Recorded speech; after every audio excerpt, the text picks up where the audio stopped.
When Jesus had finished saying all these things, he said to his disciples, "As you know, Passover begins in 2 days, and the Son of Man will be handed over to be crucified."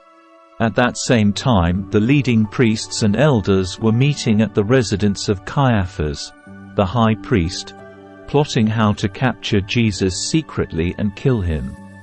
But not during the Passover celebration, they agreed, or the people may riot. Meanwhile, Jesus was in Bethany at the home of Simon, a man who had previously had leprosy. While he was eating, a woman came in with a beautiful alabaster jar of expensive perfume and poured it over his head. The disciples were indignant when they saw this. "What a waste!" they said. "It could have been sold for a high price and the money given to the poor." But Jesus, aware of this, replied, "Why criticize this woman for doing such a good thing to me? You will always have the poor among you, but you will not always have me. She has poured this perfume on me to prepare my body for burial. I tell you the truth, wherever the good news is preached throughout the world, this woman's deed will be remembered and discussed."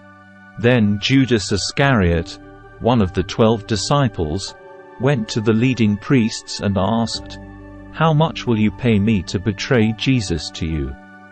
And they gave him 30 pieces of silver. From that time on, Judas began looking for an opportunity to betray Jesus. On the first day of the festival of unleavened bread, the disciples came to Jesus and asked, "Where do you want us to prepare the Passover meal for you?"